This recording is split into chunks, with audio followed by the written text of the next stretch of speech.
Hi hello welcome back to my channel Fatima's kitchen flavours. ఈరోజు ఇంకో రెసిపీతో మీ ముందుకు వచ్చేసానండి. Chicken leg piece fry. అండి ఈరోజు మనం చేయబోయేది. 4 పీసెస్ తీసుకున్నాను నేను. మీరు కావాలంటే ఎక్కువ తీసుకోండి. చికెన్ వాష్ చేసుకున్న తర్వాత అందులో కొంచెం పసుపు, salt, 1 spoon oil, O T glass water వేసుకొని స్టవ్ మీద పెట్టండి. ఓ 20 మినిట్స్ మనం చికెన్లో నుంచి వచ్చిన వాటర్, మనం వేసిన వాటర్, చికెన్ బాగా బాయిల్ అవుతుందండి. ఒకసారి చెక్ చేసుకోండి చికెన్ బాయిల్ అయిందో లేదో. చికెన్ బాయిల్ అయిన తర్వాత ఒక ప్యాన్ తీసుకోండి. అందులో 1 స్పూన్ ఆయిల్ వేసి బాయిల్ అయిన చికెన్ పీస్లు అందులో వేసుకోండి.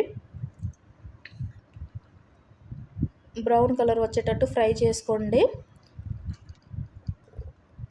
8 to 10 మినిట్స్ లో ఫ్లేమ్లో పెట్టండి. ఒక సైడ్ కలర్ వచ్చిన తర్వాత ఇంకో సైడ్ మార్చండి.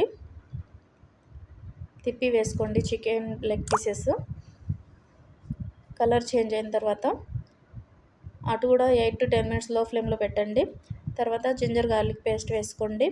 నేను ఇందులో ఎలాంటి స్పైసెస్ యాడ్ చేయట్లేదండి. మీరు అనుకుంటే జీరా పౌడర్, ధనియా పౌడర్ వేసుకోవచ్చు.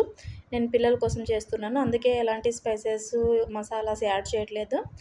జింజర్ గార్లిక్ పేస్ట్ పీసెస్కి బాగా పట్టేటట్టు కలుపుకోండి. అటు ఇటు పీసెస్ తిప్పేసి జింజర్ గార్లిక్ పేస్ట్ బాగా పట్టేటట్టు కలపండి. ఓ 5 మినిట్స్ అలా లో ఫ్లేమ్లో పెట్టండి. జింజర్ గార్లిక్ పేస్ట్ వేసిన తర్వాత బాగా కలర్ వస్తాయండి. పిల్లలు బాగా ఇష్టంగా తింటారు. సైడ్ డిష్ లాగా బాగా ఇష్టంగా తింటారు. అందులో మన టేస్ట్కి తగ్గట్టు కారం వేసుకోండి. కొంతమంది ఎక్కువ తింటారు, కొంతమంది తక్కువ తింటారు, అది మీ ఇష్టం.